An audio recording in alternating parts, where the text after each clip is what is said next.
بسم اللہ الرحمن الرحیم۔ حضرت عیسیٰ علیہ السلام کی پیدائش کا قصہ روایات میں آتا ہے کہ حضرت مریم ایک دفعہ بیت المقدس میں عبادت کے لیے گئیں کہ اچانک ان کے کمرے میں ایک اجنبی شخص داخل ہو گیا۔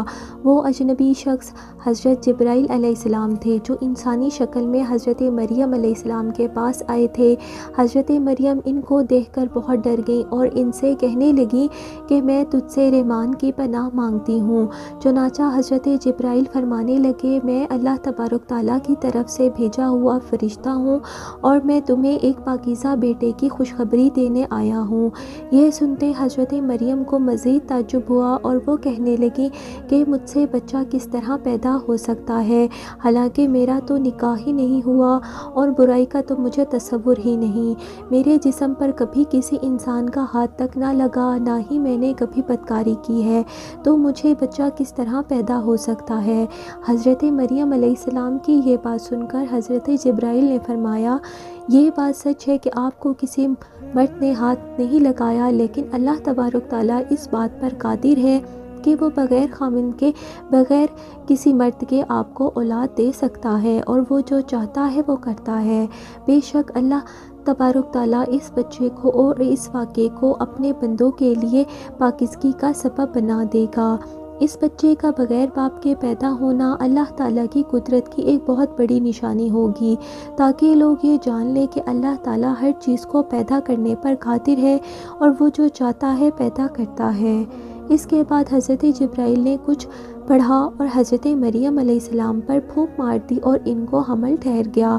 جیسے جیسے بچے کی پیدائش کا وقت قریب آتا گیا، ویسے ہی حضرت مریم کی پریشانی میں اضافہ ہوتا گیا اور وہ اس بات کو لے کر پریشان رہتی کہ کس طرح اپنی قوم کو سمجھائیں گی۔ لوگ تو مجھ پر زنا کی تہمت باندھیں گے۔ لوگوں کے بے جا الزامات اور باتوں کی وجہ سے بیت المقدس سے تقریباً 9 کلومیٹر دور ایک وادی کوہ سراقہ کی طرف چلی گئیں۔ اس جگہ کو وادی بیت اللہ کہا جانے لگا۔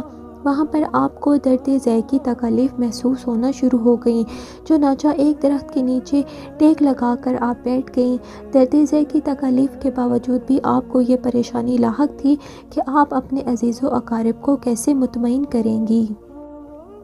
اس پریشانی کے عالم میں حضرت عیسیٰ علیہ السلام کی ولادت ہو گئی تو حضرت جبرائیل علیہ السلام نے وادی کے نیچے سے آواز دی، حضرت مریم آپ پریشان نہ ہو، تمہارا پروردگار تمہارے ساتھ ہے۔ تمہارے رب نے تمہارے قدموں تلے ایک چشمہ جاری کر دیا ہے، اور اس کھجور کے درخت کو ہلاؤ تو اللہ تبارک تعالیٰ آپ کے سامنے تر و تازہ کھجوریں گرا دے گا۔ آپ یہ تر و تازہ کھجوریں کھائیں اور چشمے کا ٹھنڈا پانی پئیں اور اپنے بچے کو دے کر اپنی آنکھوں کو ٹھنڈا کریں۔ اس طرح حضرت مریم کو 40 دن تک وہیں قیام کرنے کا حکم ملا، اور حکم دیا کہ اگر تمہیں کوئی انسان نظر آئے تو اس سے کہہ دینا کہ میں نے روزہ رکھا ہوا ہے اور آج میں کسی شخص سے بات نہیں کر سکتی۔ جب حضرت مریم اپنے بیٹے کو لے کر واپس بستی کی طرف تشریف لے گئیں تو لوگوں نے دیکھا کہ ان کی گود میں ایک بچہ ہے۔ اس بچے کو دیکھتے ہی بستی والوں نے شور مچانا شروع کر دیا، آپ پر طرح طرح کی تہمت لگانے شروع کر دیں، اور حضرت مریم سے لوگ کہنے لگے کہ تو نے زنا کیا ہے، نہ ہی تو تیرا باپ ایسا تھا اور نہ ہی تیری ماں ایسی تھی۔ اسی دوران تمام بستی والے حضرت مریم کے قریب جمع ہو گئے اور طرح طرح کی باتیں کر کے آپ کو اذیتیں دینے لگے۔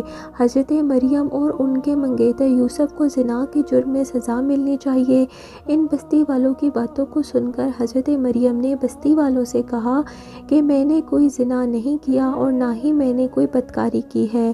بستی والوں نے حضرت مریم سے کہا کہ تمہارے پاس کون سا ثبوت ہے،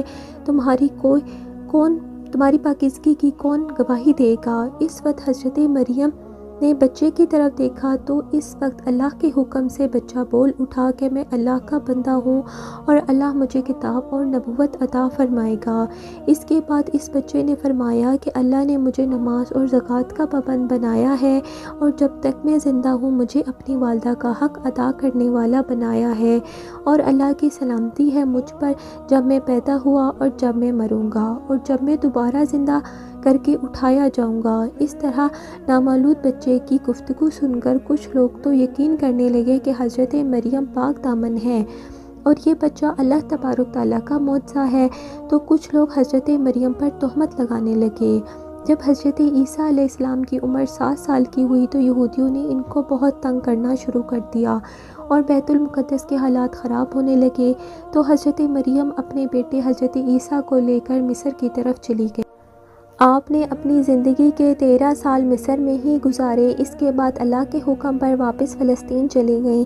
پھر اللہ تعالیٰ نے 30 سال کی عمر میں حضرت عیسیٰ کو انجیل عطا فرمائی۔ اللہ تعالیٰ نے حضرت عیسیٰ کو بے شمار معجزات سے نوازا تھا، جن میں قابل ذکر معجزات یہ ہیں۔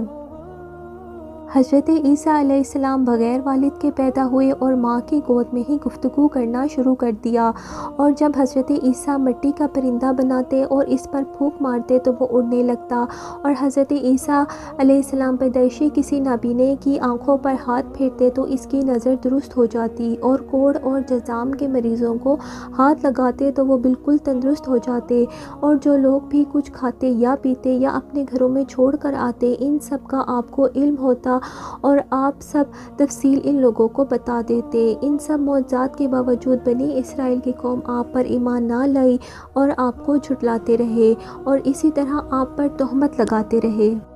چند لوگ ہی ایسے تھے جو آپ پر ایمان لائے اور ان کی تعداد 12 بتائی جاتی ہے۔ یہی لوگ حضرت عیسیٰ پر ایمان لائے۔ ان کو قرآن پاک میں حواریوں کے لقب سے پکارا گیا ہے، جیسا کہ اللہ پاک قرآن پاک میں فرماتا ہے کہ جب حضرت عیسیٰ نے ان کے کفر کو محسوس کر لیا تو وہ کہنے لگے اللہ تبارک تعالیٰ کی راہ میں میری مدد کرنے والا کون کون ہے؟ تو حواریوں نے جواب دیا کہ ہم اللہ تبارک تعالیٰ کی راہ میں آپ کے مددگار ہیں، ہم اللہ تبارک تعالیٰ پر ایمان لائے، ہم آپ کے تابعدار اور فرما بردار ہیں۔ اس کے بعد حضرت عیسیٰ نے اپنے حواریوں کو لے کر شام کی طرف روانہ ہو گئے اور وہاں پر اللہ کی تبلیغ کا کام شروع کر دیا، لیکن وہاں پر بھی بنی اسرائیل کے لوگوں نے آپ کی بڑھ چڑھ کر مخالفت کی اور آپ کو طرح طرح کی تکالیف پہنچائی۔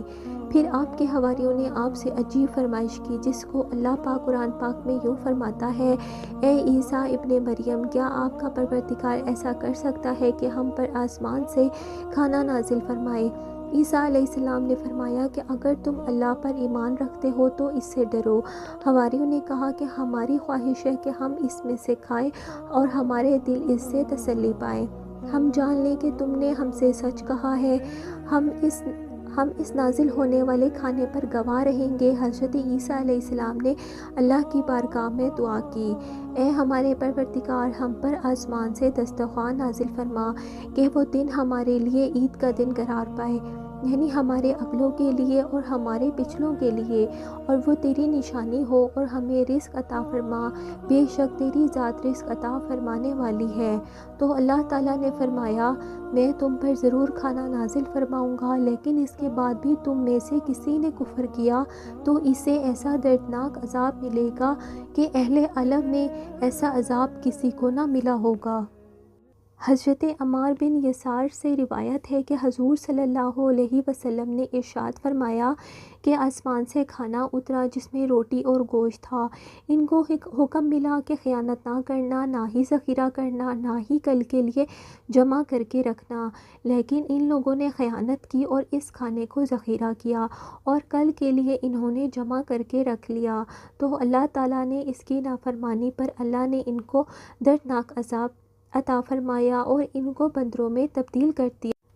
اس طرح حضرت عیسیٰ کی قوم کے نافرمان لوگ دردناک عذاب میں مبتلا ہوئے۔